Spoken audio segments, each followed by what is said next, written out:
A word of caution to our Radical Civility listeners. This podcast episode is about sexual abuse, and some details of the case in question are discussed. Discretion is advised. Hi everybody. Today is one of the harder episodes that I've done, and so I wanted to put a little warning at the beginning. There might be little ears listening, and this is not the kind of episode that you want to be listening to around kids. This is a hard one. We're a few days ago, an AP report came out detailing some pretty hard stuff. So I'm giving you a chance to hit pause real quick in case there's sensitive ears around. We're going to discuss some pretty difficult issues, some sensitive stuff. I'm hoping that you've had a chance to hit pause because I'm going to start talking about it a little bit more here. A few days ago, an AP report was released detailing a case of abuse. Now, I'm a former administrator and a teacher, and so I had some exposure to abuse in ways that I wish I wasn't. I think it actually helped me process a little bit more because this is not the first time that I've had to process it. You never develop thick enough skin. It's always monstrous when you hear about something like this. But I have never seen a case described that was as horrific as this. This threw me for a loop. In fact, I had to tell my kids that it was really getting to me and it was making me frustrated and emotional and sometimes impatient because I was pretty angry.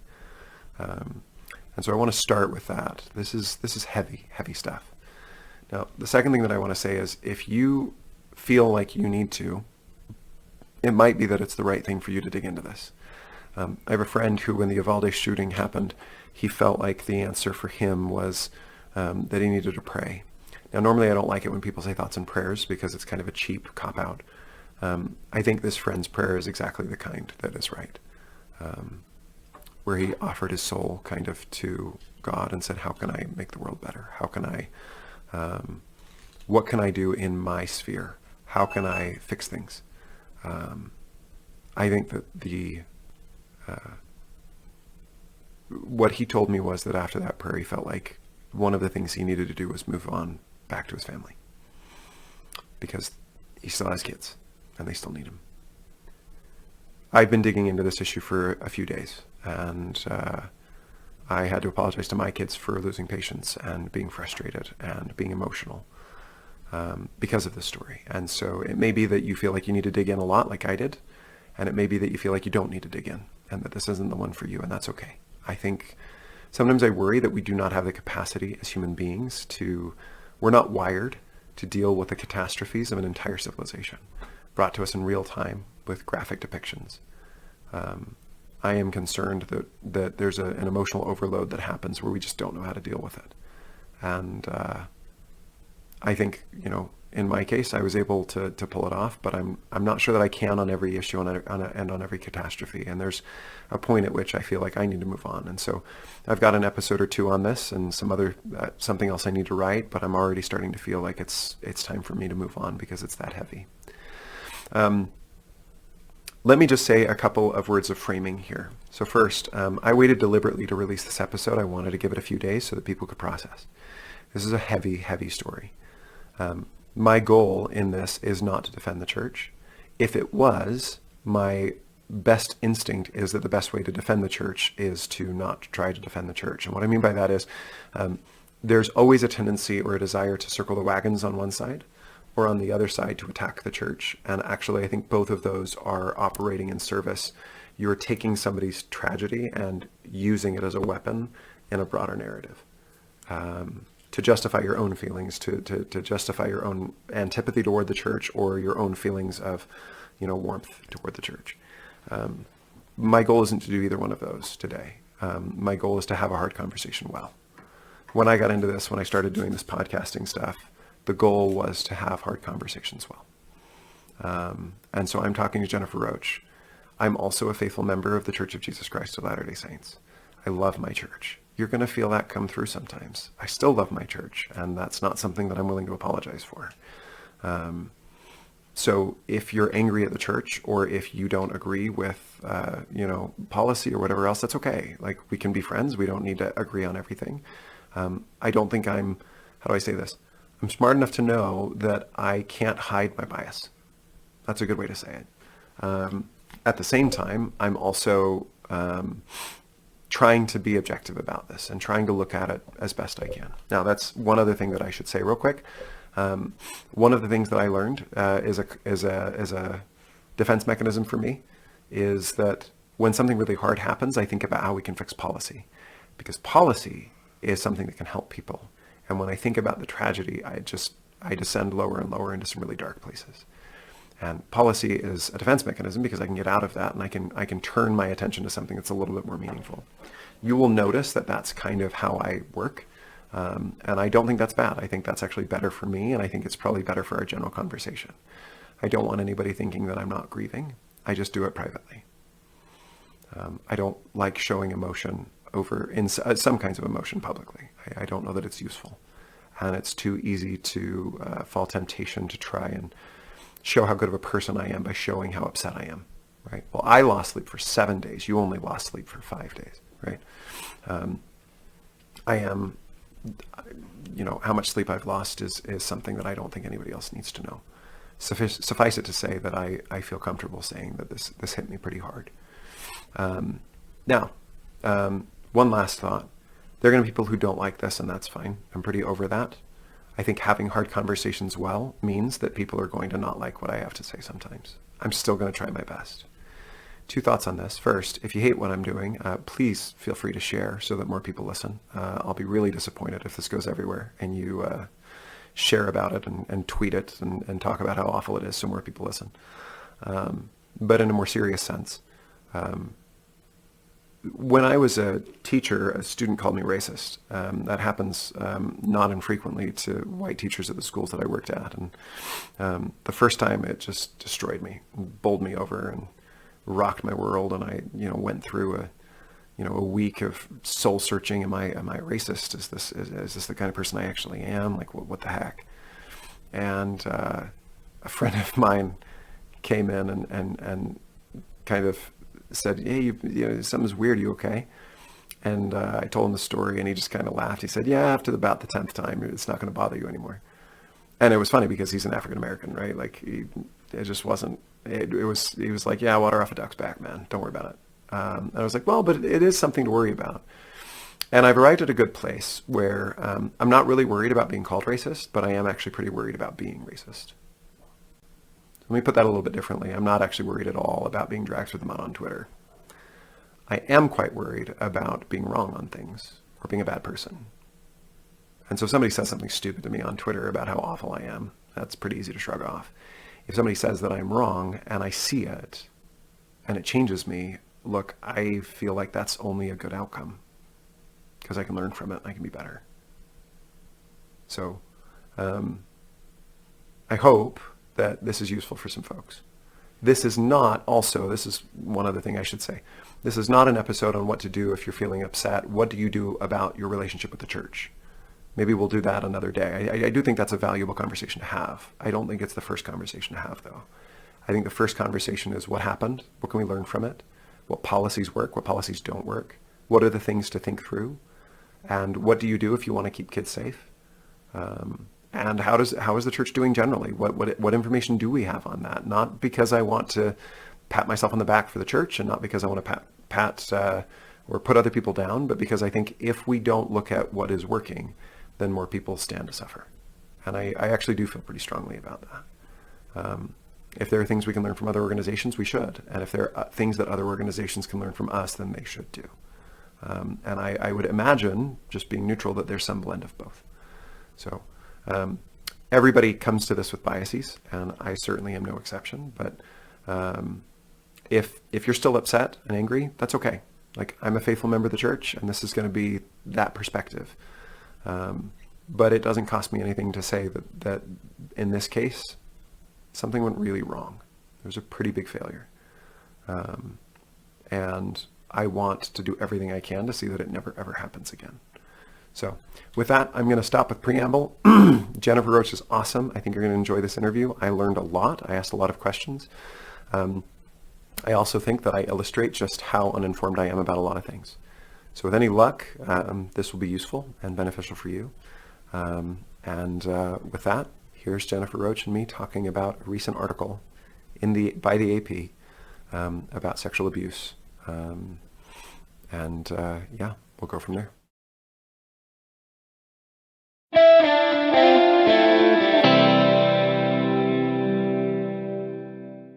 So Jennifer Roach, welcome. I'm excited to have you. This is not a happy circumstance. This is not the kind of thing that is fun to talk about.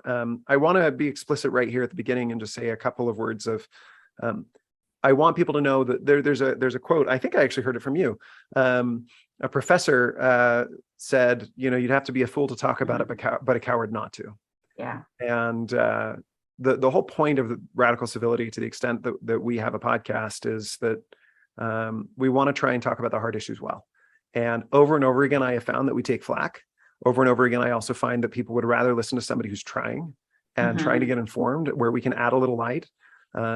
If you're angry about this, that's because you should be, right? This issue is really, really incredibly frustrating. I also want to be clear that if you're still angry enough that even talking about it is going to make you angry, that this podcast isn't going to solve this, you're going to leave still angry, and you'll just be angry at us too.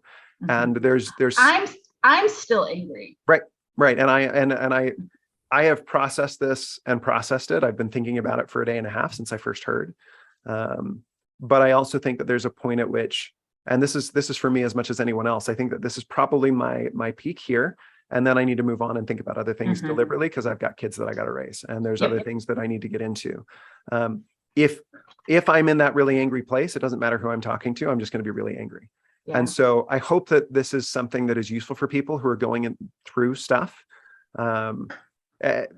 But I also hope that it's the kind of thing that will help people make sense of things and articulate from thoughtful voices. And that's it, right? And that's the piece. Let me add to that by saying just one other thing. There's a concern when this happens. The first tendency is to either circle the wagons and say the church did nothing wrong. The church is great. I love the church. What is wrong with you? Or the other side is to say, oh my gosh, the church is so bad. It's clearly just the church's fault. I think one of the first things I would encourage people to do is hit pause on both of those emotions. I actually love policy. I think policy is really interesting. And I think it's really good to think through things. I think that this fight is actually only partially about abuse, and it's also partially about a desire to either attack or defend the church. And I don't find that useful. And by the way, I think that both sides of doing that really are more worried about narrative than they are about actually protecting victims. And so, as to the extent possible, we're going to talk about some things in this, but to the extent possible, I want to try and focus on what are the things that people can do, what can they be aware of, what are some facts that people aren't hearing that they might have missed, and then go from there. And so, like I said, we'll probably bring it up at the end a little bit with the interplay between how do I be loyal to the church while still navigate this? I think that's a really important question that a lot of people want to answer. But I think that the first place to start is by pausing that and to say, actually, right now, the most important thing is to learn as much as you can, do your homework, think about it rationally, and figure out what's really going on and learn as much as we can. So hopefully that didn't go too far in the framing realm, but why don't I start out with you, Jennifer? Why don't you introduce yourself? You've done work on this and you've certainly been through a lot yourself. I think a little bit of explanation of where you're coming from would be really. Yeah, my name is Jennifer Roach. I am a licensed mental health therapist.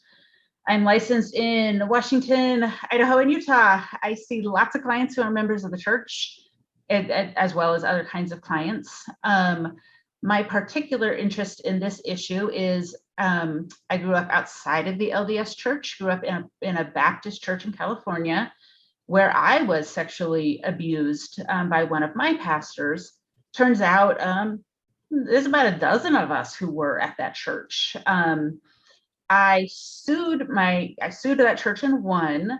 A bunch of the other victims are also still in court process suing. One of them has completed and won, and there's others that are following behind us. So I've been in this world for a bunch of years now of churches and abuse and suing in court and all of that. Yeah. Well, I think you wrote an article in Public Square that I think has really helped me to grapple with this stuff. And again, the goal isn't to be defensive, nor is it to try to excuse anything. We shouldn't have cheap grace. But I think it is to understand a little bit better. And I think there are a lot of things that people don't understand. There's certainly things that I've learned in the last few days that I think will be helpful. Why don't I give kind of a brief summary of what's happened so far and where we are on things, and then you can fill in details as we go. So I think it was yesterday morning, there was an AP article that was released that detailed the case of a family where the father, and at this point people should already know, but content warning, we're going to be talking about abuse and abuse in the church, and it's, I'm going to try and keep it as non-graphic as possible, but like the realities are unsettling, and so that's part of what we're going to be talking about. The AP report talked about the case of a family in which the father had been sexually abusing his children for years, decades. I don't know if it was decades, but it was definitely not decades, 7 years. 7 years, that's right. It was one daughter, and then it later became 2 daughters that were being abused. The father bragged about it. There were some video recordings that he put online. That's actually how he got caught. Interpol found it and then tracked him down to Arizona, and then he committed. Center for Exploited and Missing Children is who found that. That's right. Okay. And then Interpol was involved at some point. They were involved because the video that is used to identify him, it's someone in, I keep messing this up, if it's New Zealand or Australia. I think it's New Zealand. Yeah. And so because it was international is why Interpol was involved. Yeah. So Interpol gets involved. He is found out. He's taken to trial, commit suicide, is my understanding, before he's able to be taken to jail, committed suicide before trial. Got it. Okay. Now his wife knew about this and was, I hesitate with the word complicit because it carries a lot of baggage, but I don't know what else to call it. She knew about it and did very little. And so was allowing this to go on. She also has now been sentenced, and I believe that she's got several years in prison. The reason why this has become so explosive is because he confessed this to a bishop in his church, my church, the Church of Jesus Christ of Latter-day Saints. The bishop then according to the bishop, and I think that's important, according to that bishop, he called the abuse hotline, and the hotline told him not to report. He didn't report it, and it continued for years and years and years. Then another bishop was installed, and that bishop also did not report it. And so a lot of the question around this is, to what extent is the church liable? To what extent did the church do the wrong thing? Now, that's another one that I want to separate out for a second. I think there's an enormous difference between what was morally wrong and what should be legally prosecuted. And those two are very related, obviously, but I also think it's important to separate out the issues. And so I may say, for example, I'm not sure that the bishop should go to prison. I don't know. I haven't actually formed an opinion on that. I'm still thinking through. But I can say very confidently that the bishop was wrong. And I think that in this case, this is, again, just my opinion, not having been there, only based on what I'm reading, the bishop made the wrong call. It might have been the wrong call because it was the helpline that was the issue. And in that case, the helpline made the wrong call. And that doesn't bother me either. Yeah, let me fill in some of the details because that'll help us get out of the weeds a tiny bit. So this is actually an old case. This case has been known about. The court documents of this have been online for years. This is not a new case. The new thing is the reporter was given 12,000 leaked, sealed documents on an unrelated case out of West Virginia. That unrelated case, the reason why the documents were interesting to the reporter who knows about this Bisbee case is those documents from West Virginia really detail the information about what the helpline is, how it works, all of that. This Arizona case, the helpline is mentioned, it's talked about. I've read not all, but most of the court documents. This actually came out, the AP article actually came out 2 days ago. I have known this case in the periphery. I had not paid very much attention to it. So the first 24 hours was me just massively trying to get up to speed on this. In the West Virginia court documents, the reporter learns about the helpline and starts to understand, oh, that's what they were talking about back in 2017 when this case was going to criminal court. Now, there also is a new court case in this Arizona situation where the girls are suing in a civil sense to get a settlement. So that's the other piece that's new. So that's why this reporter has taken this up to come in the news. The overview you give is mostly correct. A couple pieces of nuance that I would add on to that. Please. And that was all from memory, so I'm not offended. I'm yeah. trying to get back straight as best I can too. Yeah. So the man, his name is Paul Douglas Adams. From what can be understood, and I feel pretty good about saying this, the wife, Lisa, and the kids were pretty regular attending the ward there. The husband was not. He attended sometimes. At some point, he attends at least enough that he has a relationship with the bishop. He is in the bishop's office, and he volunteers the information. I'm molesting my oldest daughter. The court documents call her M1. I can't remember what the AP calls her, MK or something. The court calls them M1 and M2, the older and younger daughter. So he admits he's abusing M1.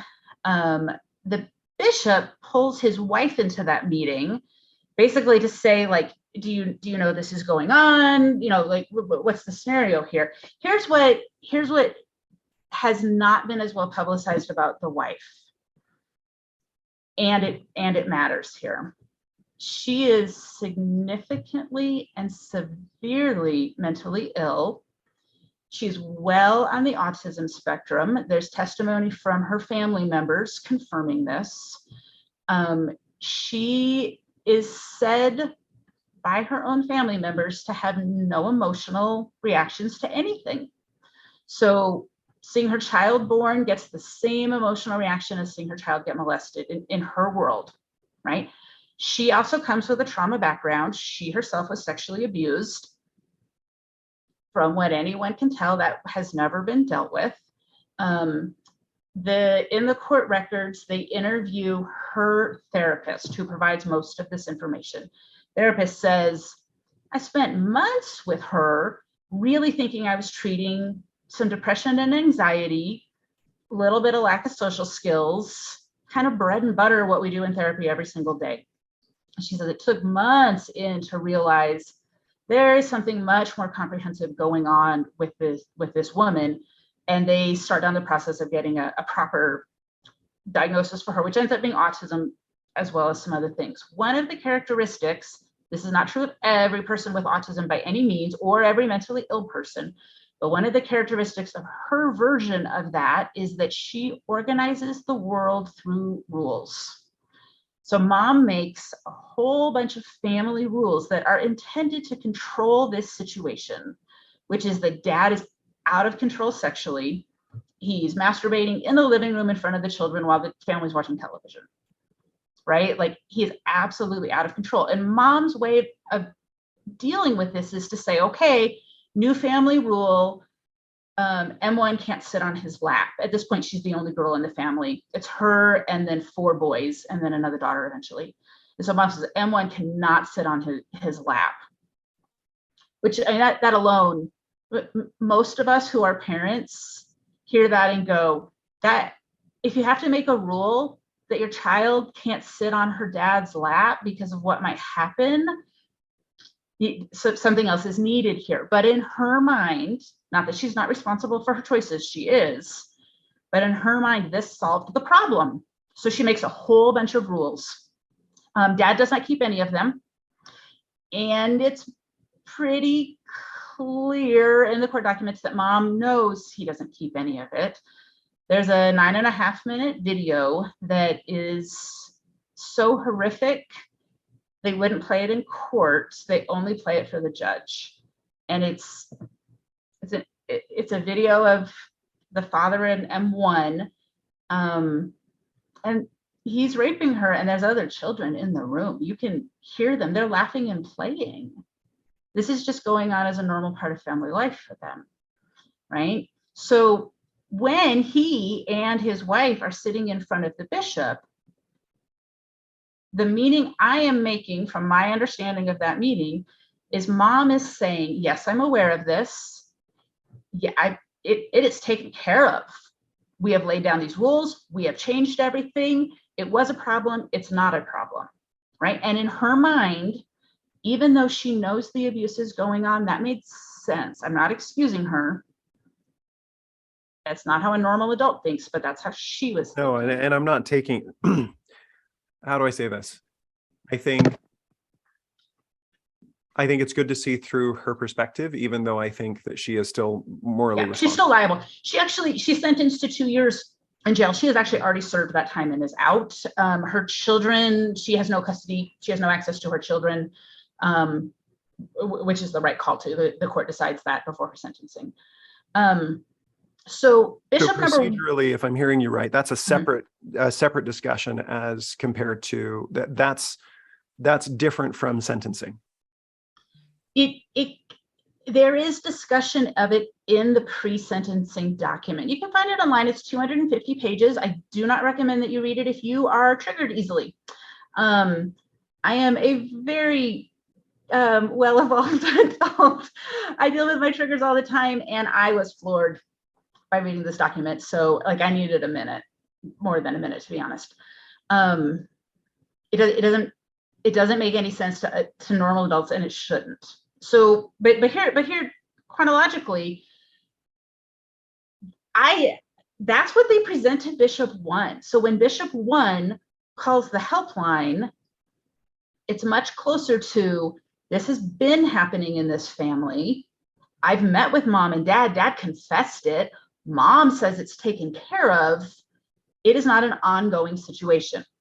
Here's where it gets a tiny bit tricky. There are 3 versions of what it means to be a mandated reporter, right? Version number 1 is you must report and there are no exceptions. This is the rule that I live with as a therapist.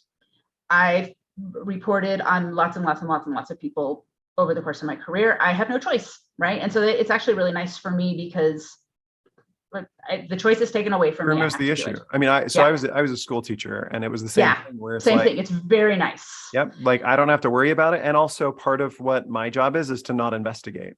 Meaning yes, just report. I just tell you like, hey, I have a suspicion. It may be nothing. Or I have a suspicion, here's my evidence, or I have a lot of evidence and it came really quick. Here's all of it. You don't worry about anything else. You just deliver it and then you wash your hands of it and you walk away. You hand it off to them and they investigate and you do not, right? There are 2 other versions of mandated reporting. One is you must report, but there are exceptions. And most of those exceptions fall under the clergy rule. Arizona and 20 other states have this exception that clergy do not have to report under the same rules that a school teacher or a therapist would. They may choose to not report.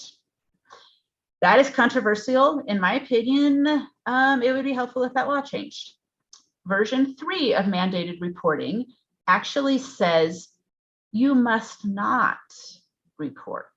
That sounds crazy to us today. However, that has been the law in some places at some times. That would be some kind of privacy violation. Last year, a case in Oregon pops up where the church is dragged into court because a bishop reported. He found out about a man abusing, I can't remember if it was his child or another child. He reports to Child Protective Services. The guy is either in jail or well on his way to being in prison. His wife is suing the church because his bishop did not have to break the privacy, right, and report, and did anyway. In my opinion, that bishop did the right thing. However, the church is still in court over that. Here's the kind of payoff of all that information. This is why the helpline is needed. There is no way for the church to give one set of advice that covers all 3 of those conditions. 1 and 3, you must report and you may not report, are mutually exclusive. How are you going to give advice that applies in both of those situations? We have churches in 50 states that every single state views mandated reporting differently. There are no 2 states that view this identical. Some counties have additional nuance on top of that, plus the churches in how many countries around the world? There is no way to give one set of advice for this. So the church provides a phone number that says, we're going to help you sort through this and figure out what to do. My understanding is that the helpline correctly told both bishops. I should back up. They tell Bishop one kind of, I think, understands this is over. Eventually he's released from his calling. New bishop comes in. That bishop has been told by Bishop number 2 has been told by Bishop number 1, hey, here's what's going on with this family. Bishop number 2 is talking with mom, and mom reveals, oh, it actually has continued to happen, but now it's good. Now I have all the right rules in place that are going to contain this thing, right? And so she kind of gives the same version of the story. It's a different bishop. It sounds to me like that's kind of what he ran with. So when he calls the helpline, it's the same conversation. Arizona, which is the state where this happened, their mandated reporting is type 2. You must report, however, there are clergy exceptions. And they had a legal option to take the exception, and they did. What they did was not legally incorrect. I'm not an attorney. I'm not trying to act like one. From everything that I can tell, that's the situation. To your point, was it morally wrong? That's a different question. And I think there's a lot there to unpack. But the helpline, as far as I can tell, did not do something wrong. From a legal, I'm giving you legal advice standpoint. Well, and my argument would be that the role of the helpline shouldn't be primarily legal, right? And I think, and my impression from it, from the experiences I've had with it, is that it's not. The primary goal of the helpline is to protect the family, right? And it's stated in the handbook, right? The handbook is very clear what that helpline is about. Now, I will say, and I think that this is to your point. One of the things I've been trying to talk about this thoughtfully on Twitter, which was a dumb idea. You brave soul. I'm an idiot, but I didn't say that.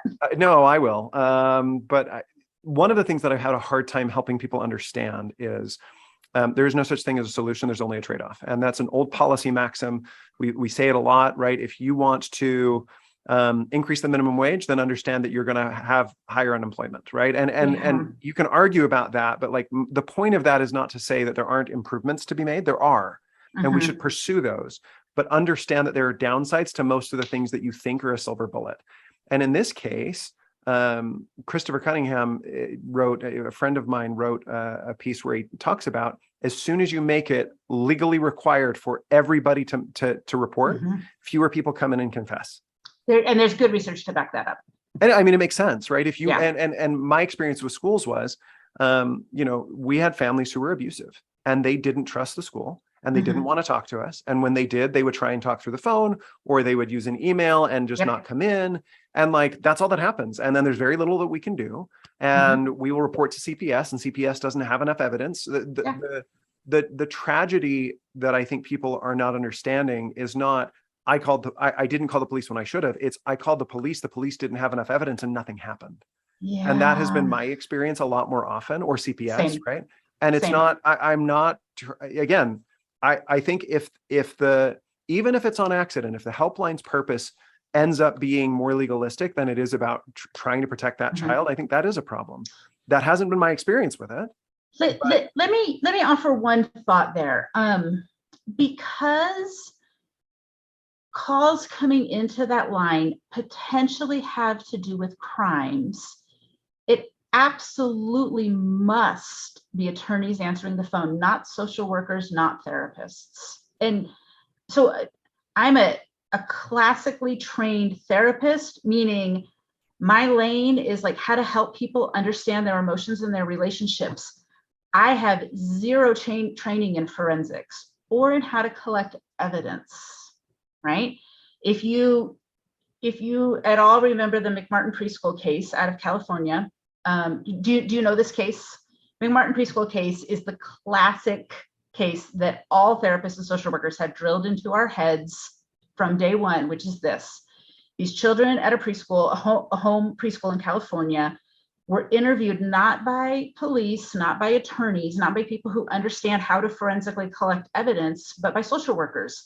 And the social workers led them on, got them to confess to things that were complete, utter, absolute fabrications because of the methods that they used, their lack of understanding of how important, number one, the first collection of evidence is, and that a social worker or a therapist really actually has a lot of power to mess that up. So social workers and therapists we got to stay in our lane. There are forensically trained psychologists, some forensically trained therapists. Those people are few and far between. It should not be a social worker answering the phone, number one. It should be an attorney. That's actually helpful for me, because I think like in my mind, it's like, well, is it just a legal thing? Is it, I mean, why don't we care more about the victims? But what I'm hearing No, that is caring about the victim, because you have me answer the phone who doesn't understand how to give a forensic interview, or even how to treat evidence without doing the kind of like open emotional thing that us therapists do, right? That's what I do. It is a protective factor for the victim to have that first contact be somebody who is thinking legal and evidence, why that actually is a protective factor for the victim. Here's my other point on the helpline is, I remember maybe a month into my first therapist job, I was working in chemical dependency, an extremely rough neighborhood. Our clients were in and out of jail. Probably a week never went by in that job where I did not call CPS. But the very first time you call CPS, and calling CPS is identical in this case to calling the police. Those two agencies are hand in hand. CPS is better trained to get the right information. Calling CPS is intimidating. And your first time, you have no idea what to expect, and you really don't want to mess this up, right? In my state at that time, we had 48 hours to report, right? So I had learned a piece of information that needed to re-report.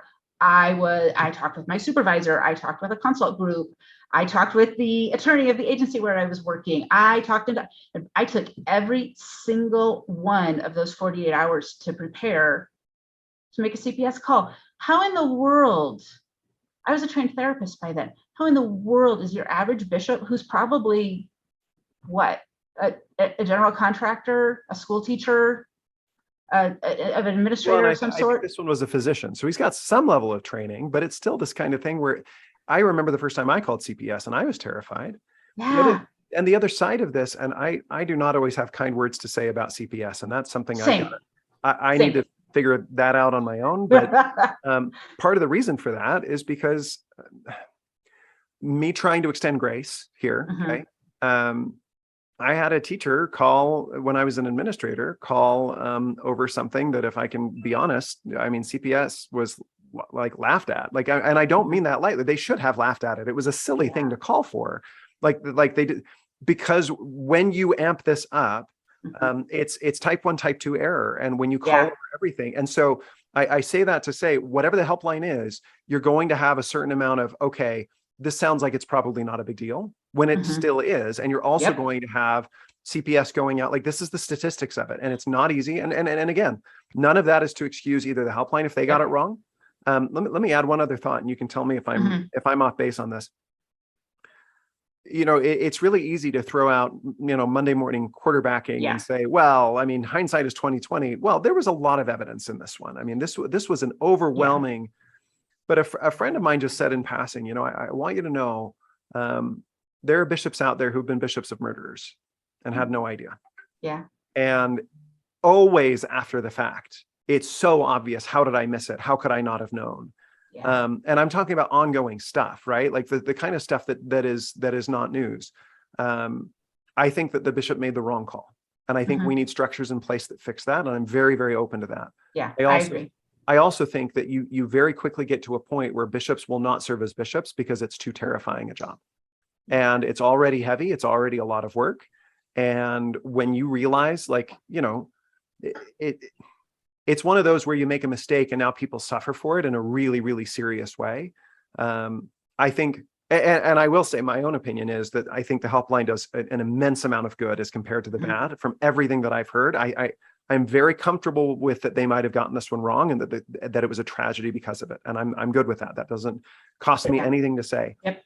But my honest impression is that the helpline is a very good idea because of the nature of the way that we have bishops and everything else. Yeah, and here's the other piece of that you might not know if you have never been in a church outside of the LDS church, which is so it's just structured in such a top-down manner. There are let's not talk the Catholic world, that's a different animal. In the Protestant world, right now, at least half of the churches call themselves non-denominational. Some of them actually are denominational, that's a different issue.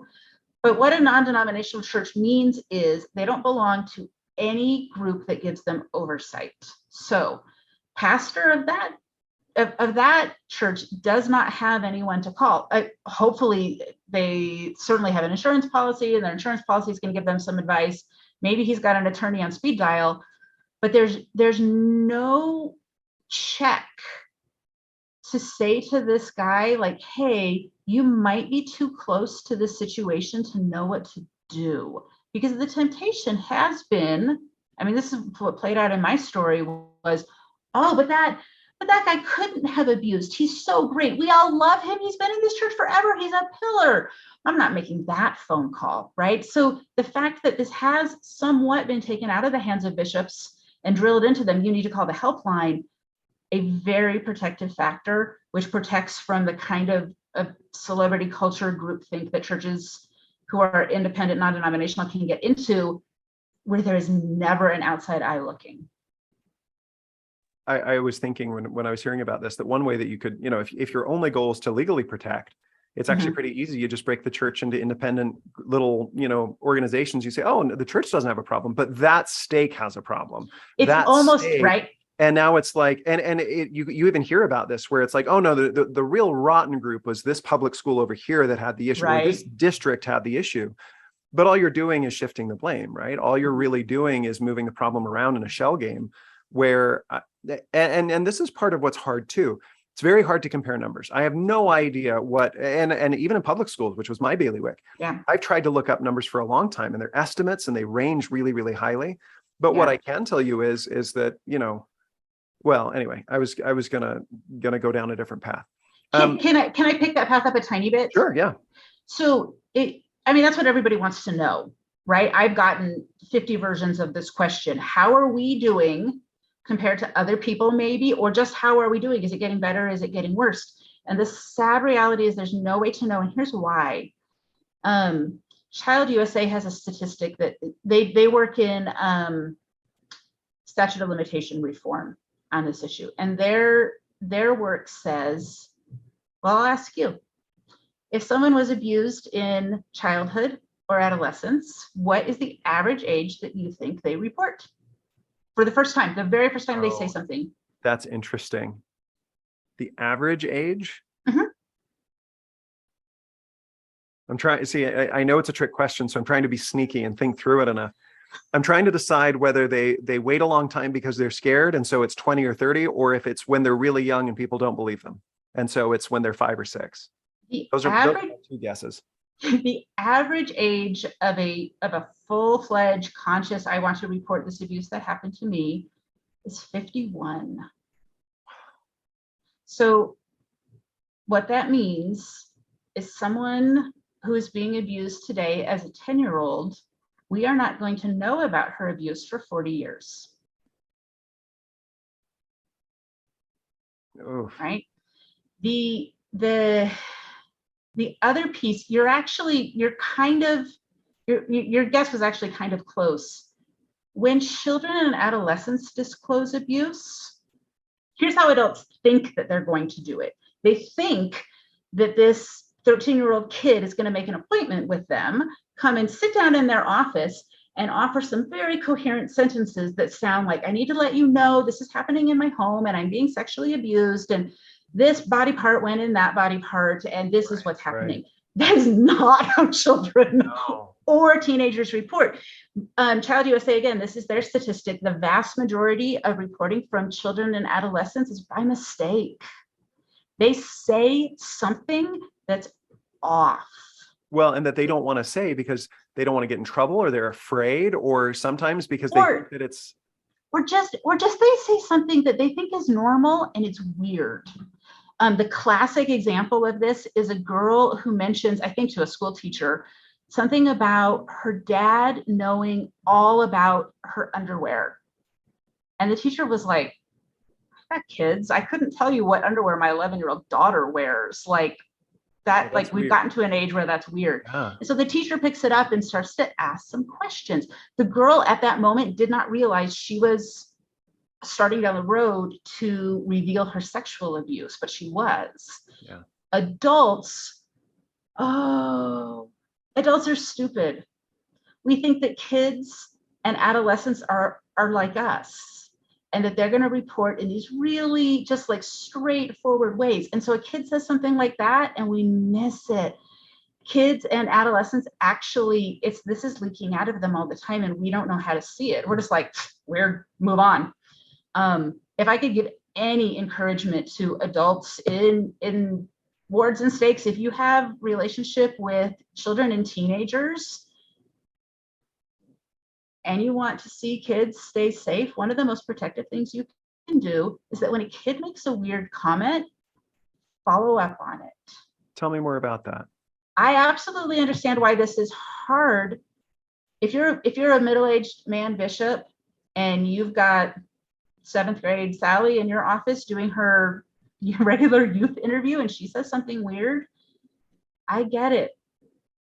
Middle-aged bishop does not want to say, tell me, what about your panties? Like, wait, what did you just say? Right? He wants to run from that. When actually, if he can muster up the courage and ask a couple questions, that might save little Sally. Well, and I don't want to sound like I'm justifying anything, but I think one of the things that I've thought a lot about is the extent to which bishops and bishops' interviews can prevent as opposed to facilitate. Yeah, see my fair talk from 2 years ago. That's exactly what that talks about. I mean, well, because I mean, this is the protect, children from bishops. And it's like, if a bishop knows what they're doing, they're going to catch a lot more abuse, right? Like they're going to prevent it. And that doesn't mean that we shouldn't be aware of the opposite side of that. Like, obviously, yes, we should, both sides. Can we talk about like structural protective factors that are in the church? Do you want to do that part right now? Yeah, well, let me start just by saying, because we talked about this a little bit earlier, but my work in public schools, I think part of the reason why I was able to process this faster, it probably felt almost callous to some people. But when you have a social worker who reports to you, it hardens you really fast. And the harsh reality is that having said that, this was still like this one is so bad. This is the worst case I've ever heard of. It was awful. And so I'm not trying to pretend that this is no big deal, not at all. But I do think that, I had to make peace a long time ago with the ability to have the interview with my social worker, come home and focus on my kids. Yeah. And so because of that, I was able to shift a little bit faster from like anger, fury, and resentment to like, what are we going to do? How can we process this? What are the things that we need to figure out? Yeah. And one of the things that really does worry me is this issue of mandatory reporting. It actually, I think, would benefit the church legally. It would. And you would catch an occasional person. Yeah, and it absolutely would. But so the numbers game that I threw out online was, okay, let's say that you have some evil thing that's 1 in 100. And the church is able to get it down to 1 in 10,000, but they mess up one of those 1 in 10,000, and you don't have numbers to show. So you sue the church, and then the church shuts down. Like there's no way to know whether we aren't protecting more or causing more problems. My honest suspicion, and this might be my bias, like I love the church, of course I do, but I think we catch a lot of cases. I think we prevent a lot of things. I think I do too. And I think that's what you're going to get into. Yep. But my goal with this is to emphasize two things. There are folks out there who are, even one case is too much, and I'm on their side on that. I agree fully, completely, no hesitation. My very limited training in policy and economics is that there's no such thing as a solution. There's only a trade-off. There is no way to fully fix these problems that we have come up with, aside from like personal repentance and being a decent person. There are structural changes that I am up to discuss. But if the bar you are setting is there was one case, I don't know that, and this is one where like it's a hard lesson to learn, right? It's one of those horrible, awful things. The way that my econ professor taught it to us was, what's the societally optimal level of homicide? It's just this ugly, horrible question. But then you look at it and go, but we haven't solved it. Yeah. Right? We don't know how to fix it completely. And one of the strategies I learned when I had these really hard days was I go home and I daydream about a better society where this stuff doesn't happen. Right? I think of what would the world look like, and how many problems would be solved if parents, were decent to their children. Sometimes in education, we say this really stupid thing, and I get why, right? But the stupid thing that we say is, well, all parents are trying their best. No, they are not. No, they are not. But it is the right way to think if you're a school teacher, because you need to partner with parents, you need to work with them, you need to assume the best, and you also need to have a part of your brain that is skeptical and suspicious and just a tiny bit cynical, so that you can call CPS and not feel bad when that time comes. So anyway, long story short, I think there are people out there who want to spin this either into the church is complicit, the church is the worst, and that is their goal. And there are also people who are saying, no, the church is perfect, no one's ever done anything wrong, and that kind of thing. Tell me about the structural issues, both because I think it gives context, but it also helps us think through what are the things that can actually be done. I am with you on that. I am not adding to the let's circle the wagons and say the church is perfect. I've been in this church for 3.5 years only, and I've seen plenty of imperfect in 3.5 years. So this is not circle the wagon talk. However, I have spent most of my life in non-LDS churches, and I've noticed some things that I feel like most long-term members don't even recognize them as protections for kids, but they are. So, number one, having a member number. In the Protestant world, you can move from church to church to church however often you like without your reputation or actions ever following you. There is no number system to notate anything on. The fact that if you molest a child in California and you move to the other side of the country to Maine, that your bishop in Maine can pull up your record and see this man should not be around children, that is a protective factor that most of the religious world does not have. No rational member ever sits around and thinks, oh, I'm so grateful for my member number. But I'm grateful for your member number, right? Well, and I think, so one of the things that I've heard, especially online, is the church is complicit, or worse, the church is facilitating. It's actively, and as I'm looking at this, I'm going, this was a really awful, tragic case. Absolutely no questions asked. And any case is too many. I'm with you on that. I'm not convinced that we know how to eliminate it completely yet. Correct. But I am willing to do anything that we can.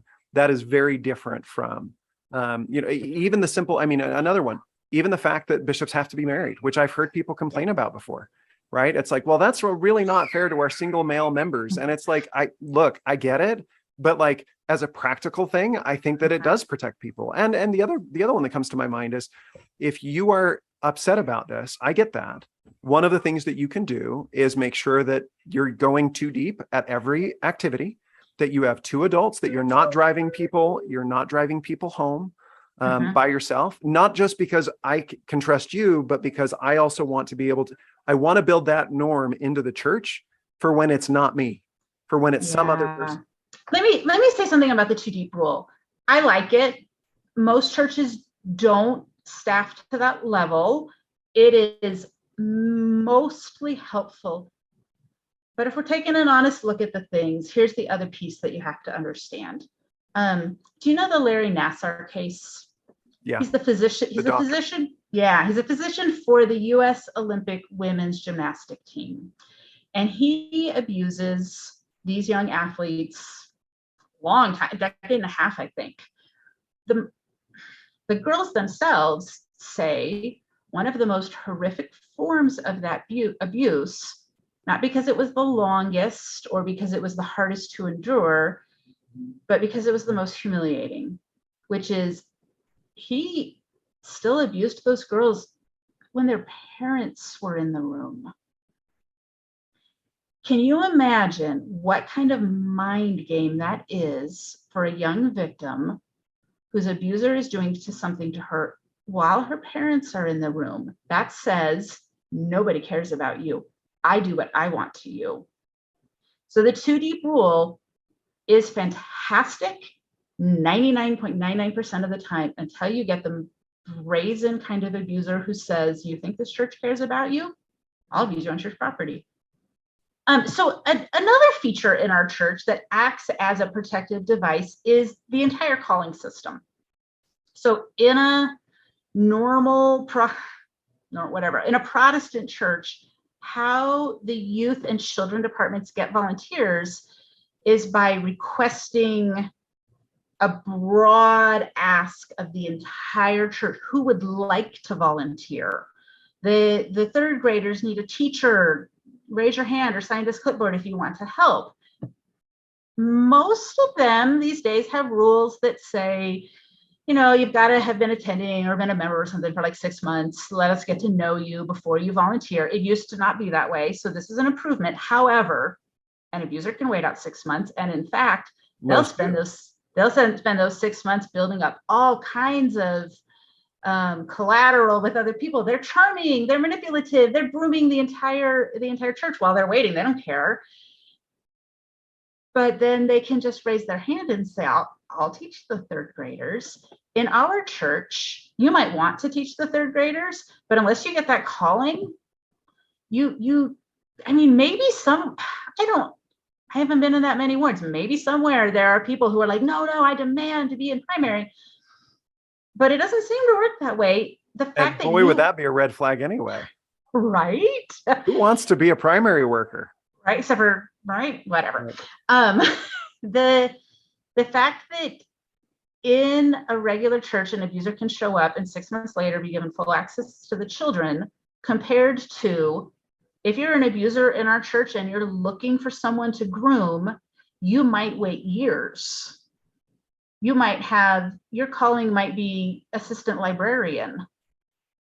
And like, well, you sit in that calling for 2 years. Oh gosh, my next calling, finance clerk. Darn it, I'm gonna have to wait 2 more years. An abuser isn't gonna do that forever. So that's another structural situation that helps. An additional one, the fact that our and I know this is controversial, whatever, our teenagers get to sit and have a visit with their bishop. I already hear all the hate mail coming in about this. It is not, that interview is not designed as a abuse detection interview. However, kids are saying things, kids might be saying weird things, right? Like, do you keep the law of chastity? Well, there's a lot of ways to answer that question that let a little weird information leak out, right? Well, I am, except for that one time with my brother. Like, so our LDS kids. By the way, and my hope with this episode is that it helps people process. It gives them some information. Mm-hmm. One of the things that I think is important to repeat so that people hear it is that the chances are pretty good that abuse is not coming from strangers. The levels of that are very small. They do happen. So when we look at it, I'm not saying that if it happened to you, I'm not saying that's not legit. I'm not saying that at all. But if you're looking to protect people, it is people that know the person, people in positions of power, and people who are family members are the highest, percentage, if I remember right. Yeah, it is. And it's part of why abuse is so insidious, is it's not a stranger who dragged you into the bushes. It's your dad, or it's your pastor, or like the consequences there are just different for victims. Is it ever possible to say, here's the number of kids that we have protected from being abused with that? No, like I can't give you a number on that. And yet we have those and other people don't, and they are protective factors for kids, whether those kids or even their parents know it or not. Yeah. Oh, another one is, you only stay in a calling for so long. If you're the young men's advisor and you serve your time, and then I don't know what your next calling is, first counselor in the elders quorum, people are not going to understand if you still want to hang out with the 7th grade boys. Yeah. Right? Like the expectation is like, move your energy to your new calling. And if you're acting out of the norm of that, that's also a structural issue where we can catch things. Talk to me a little bit. So we've talked to offline a little bit about the reporter in this case, and I want to make sure that we touch on that. Yeah. Again, I will say I've seen fewer people circling the wagons on this, which I think is good. Again, I am very grateful to Christopher Cunningham for publishing his essay, because I think it was important context. I know people are upset and hateful, and fine, Yep. they can rage. I think it provided some good context. But one of the things I'm afraid of is that people are going to start knocking the reporter involved. And I've seen there's plenty of that going on Twitter right now. Who is this reporter? Who does he think he is? Why is he muckraking? This is an old case. Why is he bringing it up now? Blah, blah, blah. We are not going to shoot the messenger here. This is a reporter with absolute legitimate credentials. He has been working on issues of abuse for decades. He is portrayed in the movie Spotlight from when he worked at the Boston Globe and opened the Catholic sex abuse case. This is someone, in my opinion, that every leader in our church should read his article. Because it's 100% correct? No. Because we need to humbly listen to what an outsider is saying, because he sees some things that we might not see. He has the credentials, he has the background. Should we bow down to him and take all of his conclusions at face value? Absolutely not. I have plenty of quibbles with what he has said in there. After having read the court documents, like, they're not even based on me wanting to be defensive of the church. They're based on the documentation does not support this. However, he is solid. Don't shoot this messenger. Well, and I would argue, I mean, there are things I will quibble with him about. Like I said, I think the characterization of the helpline does not match what I've seen, right? I don't think that it is a primarily a legal protection. It is primarily to make sure people are complying with legal standards, which are designed to protect people, right? That is the protection. At the same time, I think that everybody that I've talked to has said he researches well. He's not trying to take a pot shot. He's trying to protect people. And I think that is a legitimate role of journalism. The only other thought that I have is, and this is one that is deeper for me, I don't know how to deal with, let me put it this way. I don't think that the journalist is bad. I think the incentive is. When BYU had some issues a few years ago, there was a controversy around sexual assault in the honor code. And it was one that I followed because I love BYU. I had a great experience there. And the one question that was never asked was, is there a chance that BYU is actually getting some things right? Is there a chance that we are actually doing better on average? And when I did raise that, I was told, well, you're just being an apologist and why can't you listen? And I said, okay, fine. But like, I think it's a legitimate question, even from a policy lens, even if all I want to do is protect people. And the answer was, well, I guess I did look, and BYU is way better at this, but that's just because people aren't reporting because of the culture. To which my response is, this is not a hard conversation to have. If larceny at BYU is significantly better, that, there's less of it. And if you look across the thing and everything is better at BYU, but then you target one thing, I think there's a dishonesty piece, but there's also a part where it's an incentive game. And what I mean by that is, if the Salt Lake Tribune published an article that said church really gets this thing right at BYU, nobody's going to click on it. And B, you're going to face so much hate from the very few people, but still very legitimate people who still have a terrible experience. What incentive is there to say, here's who's getting it right? And so because of that, like, none of that is to defend what has happened in this case or generally, but it is to say that if you see this and you see the Catholic Church, they are completely different cases. If you see this and see the Southern Baptist Convention, they are totally different cases. And I feel very confident in saying, not just a friend of mine is saying that the church is institutionally hypocritical and wants for this kind of stuff to happen. Right. It's so easy to throw that around on Twitter. That just has not been my experience with the desires of the people involved. Right. Yeah. That's a crazy claim to make. Right. And that would be, anyway, again, are there things that we can fix? Are there things that we can address? And let me dig my pitch just a little bit deeper here before I get out completely. The underlying current online is this tension between, are you going to be loyal to the church or disloyal?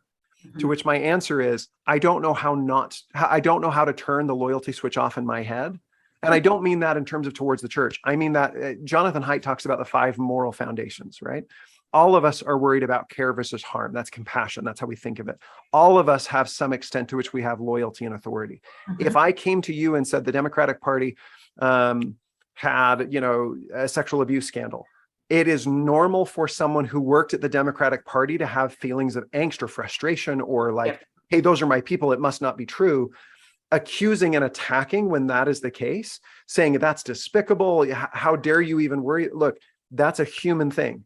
When you see somebody on Twitter who wants to believe that the church is good and true and beautiful, and that maybe, and their first instinct is to circle the wagons, you can say, hey, let's not do that. But I get it.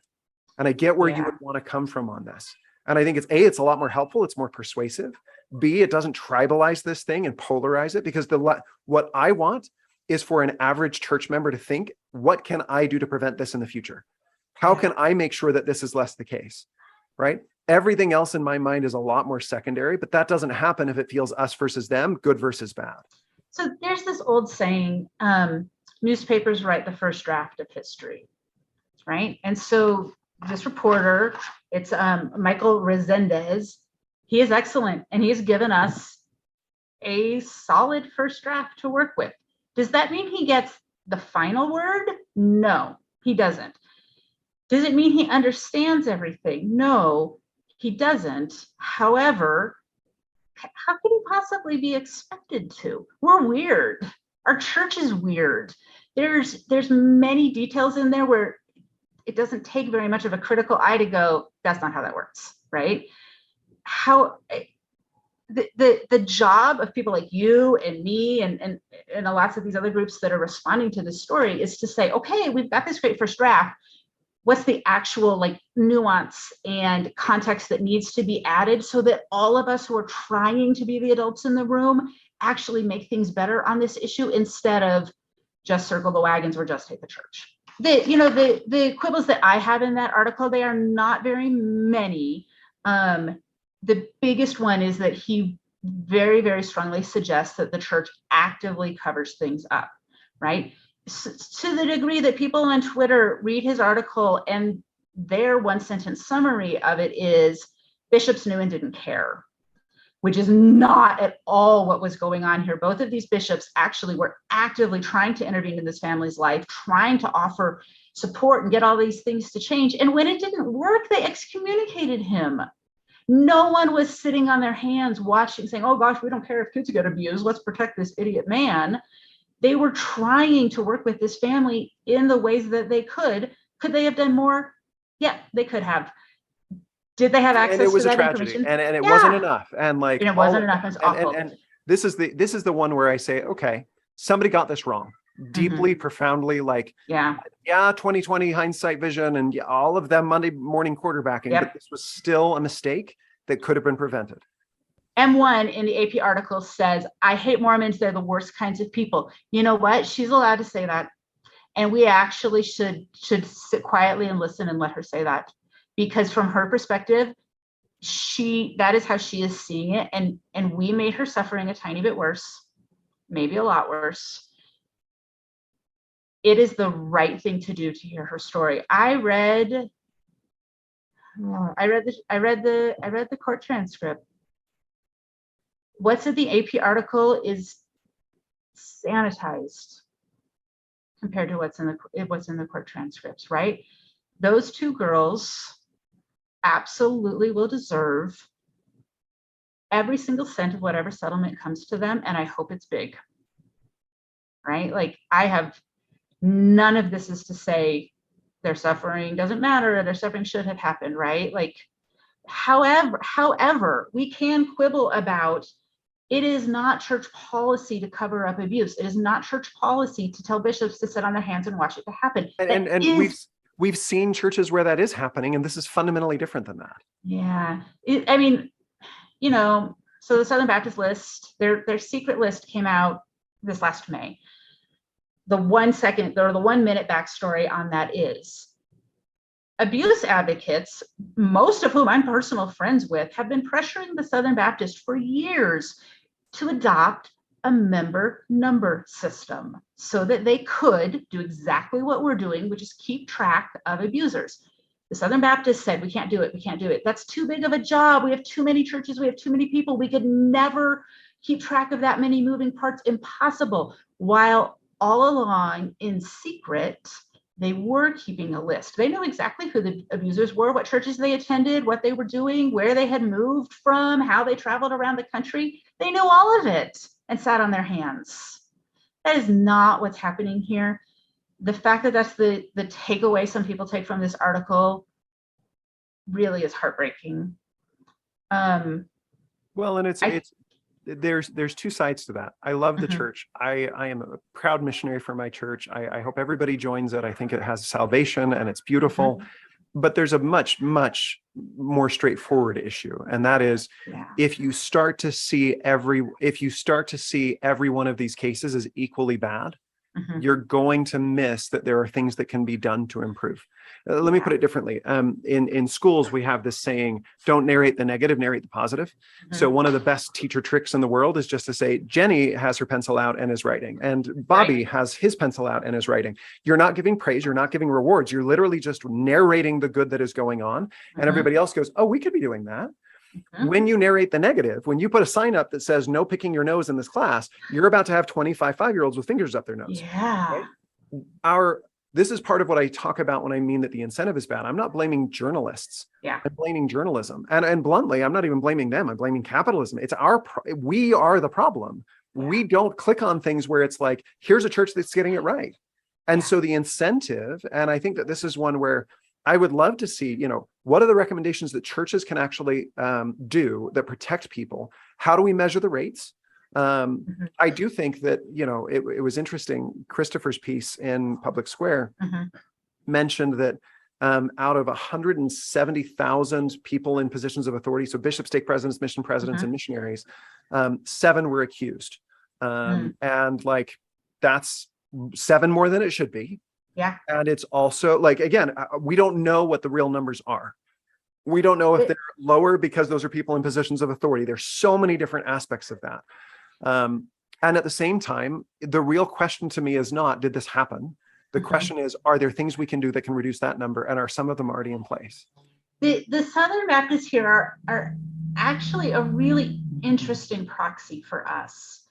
Founded close to the same year, denominations founded in the United States. We're roughly the same size. We have roughly the same number of congregations around the world. Their list of abusers it's a lot more than 7. It's hundreds and hundreds and hundreds that they knew of.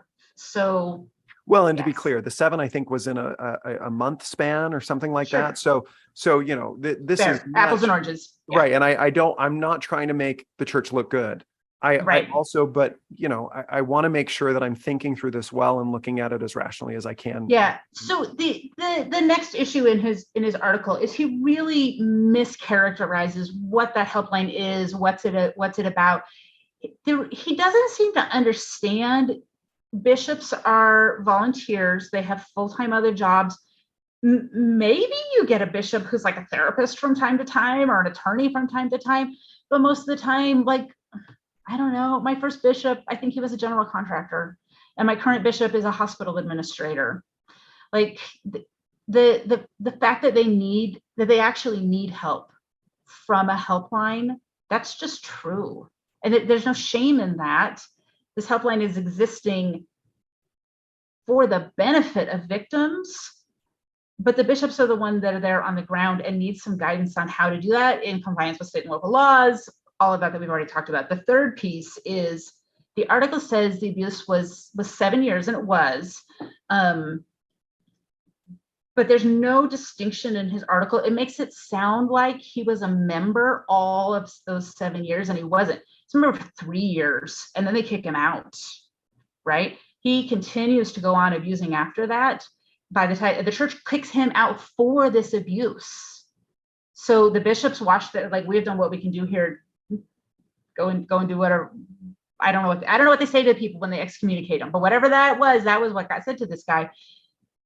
The majority of time he was abusing, he was not a member of the church.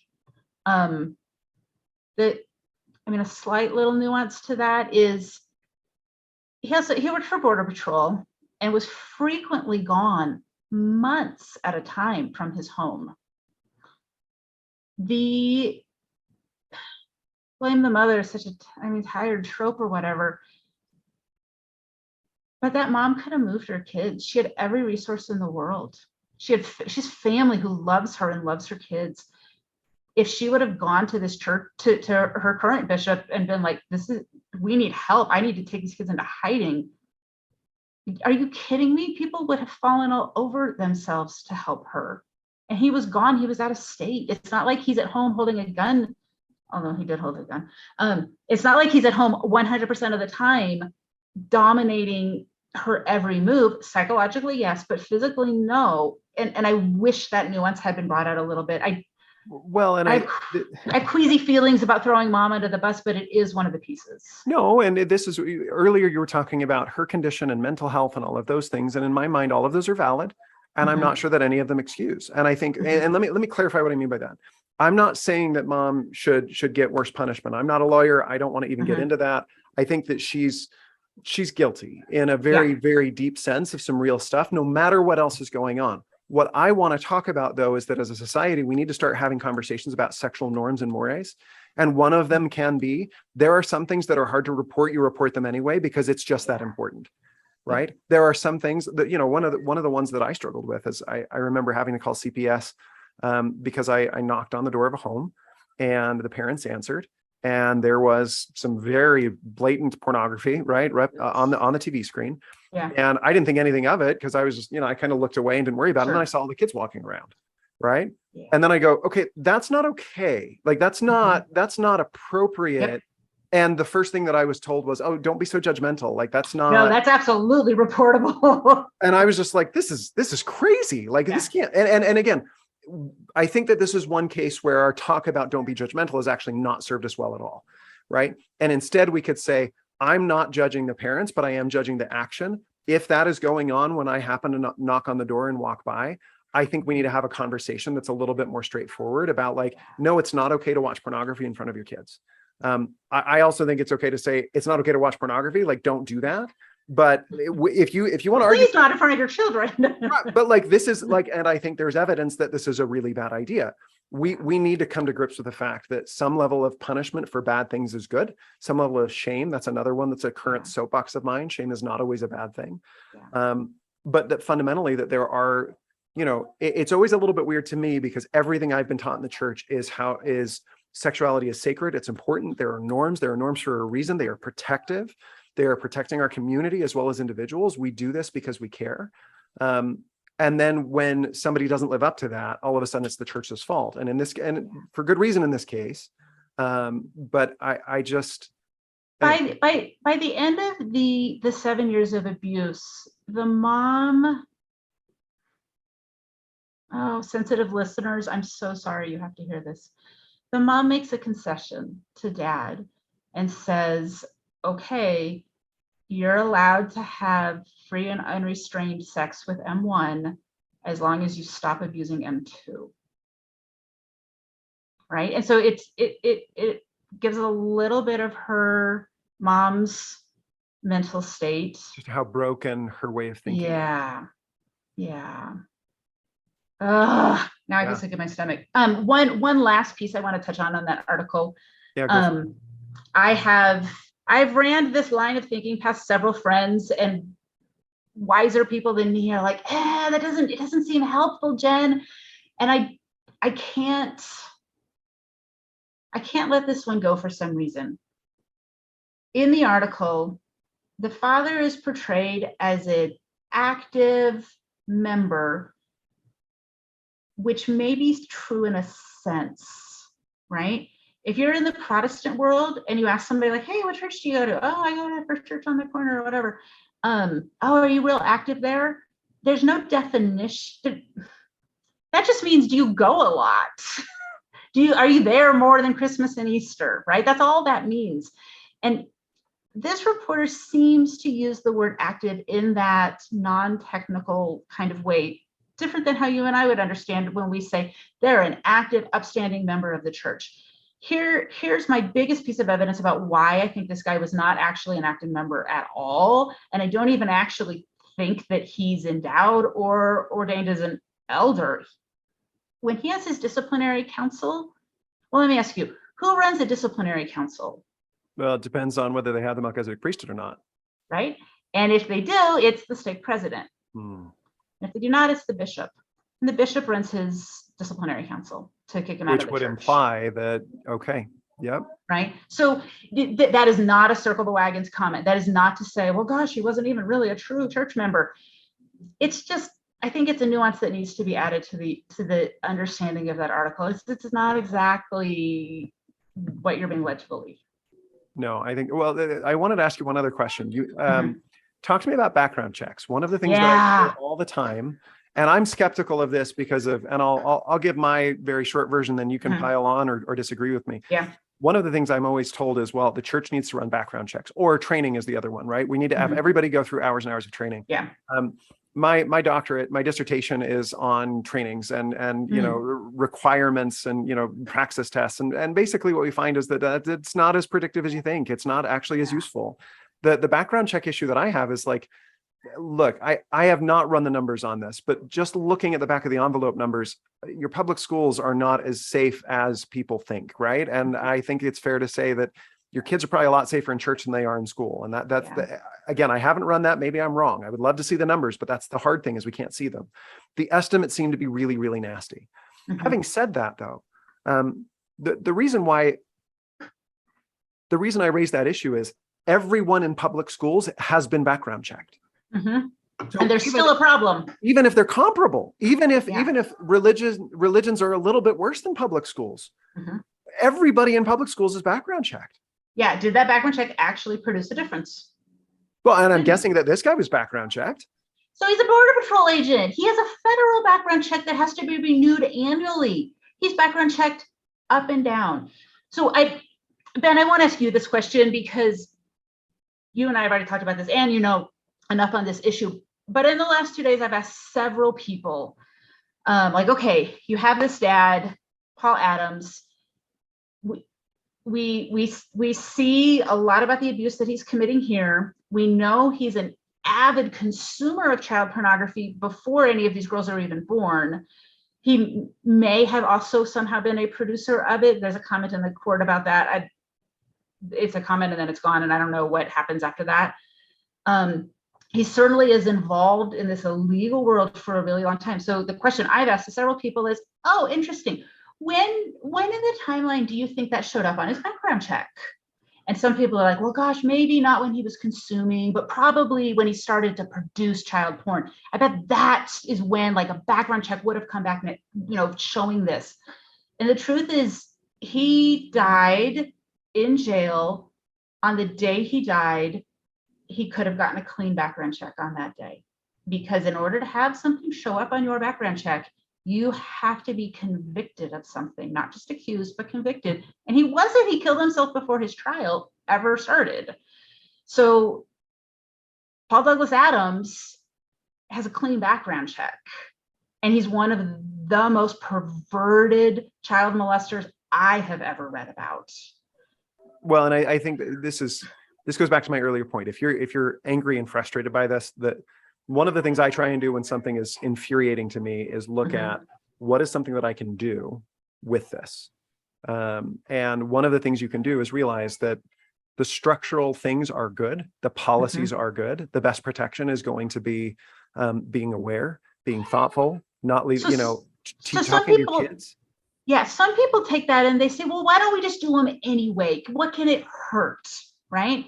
And I actually, my final opinion is background checks actually do occasionally catch someone who's already been convicted, and we probably should do them, whatever. However, imagine that you are running an after-school tutoring volunteer run organization, and Paul Douglas Adams comes and sits down and says, hey, like, I love kids. I want to tutor kids. You, as the director of that agency, you say to him, we take child protection very seriously here. You are not going to be introduced to a child until you pass a really thorough background check.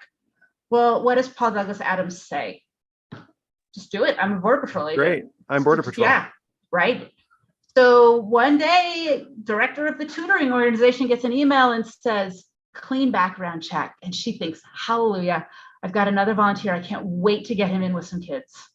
And she just ushered one of the most perverse molesters to work with her kids.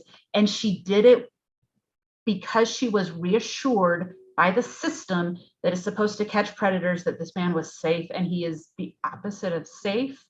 So the danger of let's just do background checks because what harm can it cause? It causes that harm. A lot of harm because this is going to sound super nerdy, but when you look at FDIC insurance, when you look at FDA approvals for drugs, it's the same issue of like you're dumbing people down instead of giving them the information. And instead it would like, this has been my opinion for a long time, which is very controversial. You let people choose unless it's very clear that it's really, really bad. But give them as much information as you can and ask them to stay skeptical. Yeah, I agree. Well, let me end on this note. I'm sure, by the way, that you know, as soon as this is released, people are going to be thrilled with it. Let me just say a couple of things on that note. My friends will know that I'm trying my best to grapple with this the best I know how. And I am sure that you've heard in this that yes, I have loyalty to the church. I love the gospel, right? I also want to say, like, that doesn't feel at odds to me with this. And there are people out there who want to make it at odds, right? They want to say, well, you can't be a good member of the church and be okay with what is going on. I'm not okay with what's going on.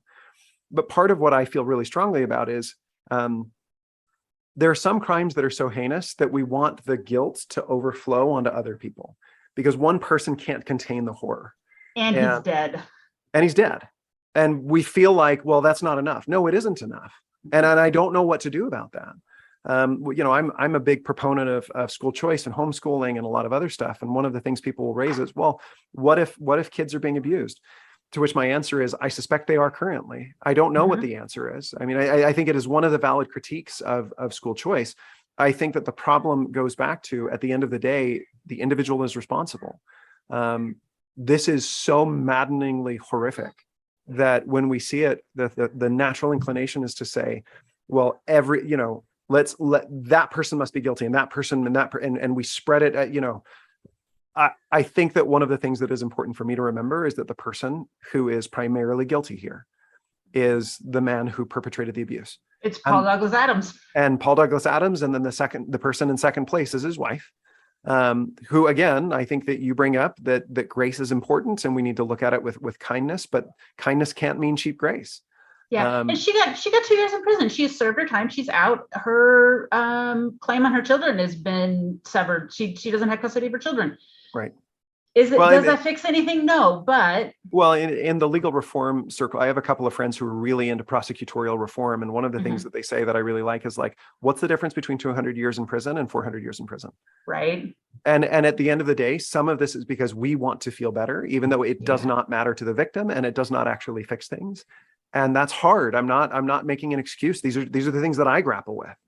When we're talking about loyalty, here's the best way I can think of to talk about it is, like, I see over your shoulder the entryway of your house. You got 4 kids, right? Here, unless your family's some kind of magic, here's my guess. People pour through your front door, drop their backpacks right in front of the door, take off their shoes, throw off their hoodies, and that front entryway could be a disaster every single day of your lives, right? My guess is the only reason it's not is because you, parents, decided we have to have some systems in place for dealing with the stuff that we bring home, right? On the day you recognize that problem, oh my gosh, our drop zone is always a disaster. What's the loyal thing to do for the family? Is the loyal thing to say, I'm going to ignore that problem because I can't talk about problems? That's not the loyal thing at all. That's actually the abusive thing, right? To have that version of loyalty to the church that says, I'm not going to look at problems at all. Like, they're not even there. The loyal thing for the parents of your family to do is to figure out, well, how do we solve this problem? And then you solve the problem. And so when we're talking about the church should or shouldn't do this or that, my hope is that that's where it's coming from, is we have a family issue here. How are we going to solve it? What systems need to be in place? That's not disloyal. That's actually the ultimate in loyal. No, I think that's the way that I've said it before is there's a difference between a subversive, an activist, and a reformer. And the subversive is dishonest, right? They join an institution to upend it and change it. An activist has no loyalty to the institution. They just want it to change. Their primary goal is to change. A subversive is to embarrass the institution, whereas the reformer loves the institution, believes in the institution, wants it to succeed, but also recognizes that there are things that can be better. That's and by the way, where I am. I have made promises to God about the way that I will talk about my church in public and the leaders of the church. But I also, not once in our conversation today have I felt like I'm even getting close to that. Looking at this and saying, hey, this is a real thing. It's really hard. I think that the pessimism bias is the one that worries me, where it's very easy to see this and go, well, that's the whole church. That's everyone in the church. And that's, or even that's what they want. Right. On purpose. That's one where I'm going to say no. Right. I've had too much experience. People will say in the same breath that they're some of the best people I ever know, but they must be terrible because of and it's like, guys, this guy was a horrible human. And the fact that we're getting so much attention out of this very seriously, I think, is because we want to make this never happen again. Yeah. And that's the right incentive. That's what we should feel. And I appreciate that. So, well, thank you for taking the time on this. Let me give Absolutely. last word. Is there anything else that you feel like, well, let me say this. Because I know the statistics, I'm sure that at least one person who is going to listen to this has been through something awful. And sometimes I think when we talk about the legitimate tragedy, we can leave people thinking that there's no hope if they've been through something. And I just want to emphasize really quickly, it is a tragedy. It is the heaviest thing that I can imagine somebody going through. And at the same time, I'm not going to cheapen it. I'm not going to pretend that I know how that goes, but I do know that there are experts and phenomenal therapists. And I know that there are people who have found a way back from all of this stuff. And I have a firm belief, and I think that's because of my faith, right? I don't think that God, changes it so there were never any tears, but I do think he wipes them away and he makes things right over the very long term. And I feel good about that. So anything else that you want to add in closing? Yeah, along the same lines, I would just add my biggest hurt in all of this. It's been 48 crazy hours. This came out during fair, and I know you weren't there, Benjamin, I wish you would have been, but a lot of us just so happened to be here at fair. People who are working in lots of organizations that are kind of adjacent to the church, but absolutely interested in faithfulness to the church. And we did nothing practically but talk about this issue for 48 hours. And these are the smartest people that I know, people who are absolutely used to looking at our church with a critical eye from time to time. These are not people who are just 100% church scared all the time, right? These are really good deep thinkers, and every single person I talked with, and it was extensive, is saying that exact same thing. This is not what we do. This is not the plan. This is not an entire church that's set up to protect abusers.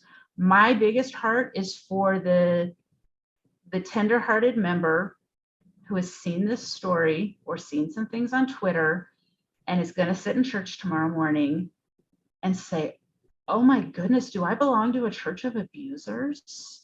And I want the clearest message possible to be to that kind-hearted soul. No, you are not. I can give you the strongest word that I can give you on that. I know that's me, whatever. I would not be signing up to defend abusers. I took as many steps as I could to make sure that is not what I was doing here. And that is not what is happening here. It's tragic. It's terrible. I haven't slept for 2 nights because I have the details of those stories in my head, right? And I think that's right. I think that's the proper, in some senses, response. So for somebody like me, I don't want anybody else to go and get all triggered over all that stuff. Well, and I think that you just said a really important thing, which is that it is the right response. And also there's only so much good that comes from digging into this, right? Yeah. You may, all of us I needed to read it because I'm doing interviews and I'm writing articles. Yep. And I had to read the firsthand accounts of this. But the way that I've said it in the past is I don't think that the human being is wired to take on the horrors of an entire civilization, which we can now do because of the internet, right? We had one terrible thing in a little village, and that was the thing that haunted us. And now we get every terrible thing in the entire world, the worst things that happen in the world all the time. There's nothing good about that. And again, I'm choosing to wrestle with this because I feel passionately. I think there are things that I can learn. There are things that I can do better. But I trust people to know themselves and know when they need to cut it off and say, okay, I've done enough now. after about 16 hours into this, I made myself a temple appointment and just said, I'm putting a timeline on this. I can put in my effort until such and such a time, and then I need to go and feel some peace and let somebody else pick it up for a bit, because do what you can do. Yeah. And everybody needs time to process. Yeah, really, really, really appreciate your concern on this issue, Ben. No, and thank you for taking the time. I'll just say too, to anybody listening to this, my guess is that most of my friends are LDS, and there's a few that are grappling with this, or maybe who have left. I don't think grace for each other is going to hurt. That doesn't mean that we can't be angry. That doesn't mean that we can't want to call things out. But I've said before, if it's mandatory reporting everywhere, that could be worse than what we currently have. That's not a defensive position. That's a policy question. Yeah. And if your response to that is you're just a bad person, then like I get it. I hear you. You're mad. But neither am I going to let it affect me. Like, we're all trying to work our way through this the best that we know how. So, well, God bless. Thank you so much. And hopefully next time we talk, it'll be about something a little bit more positive. I hope so. All right. Thanks, my friend. Thanks.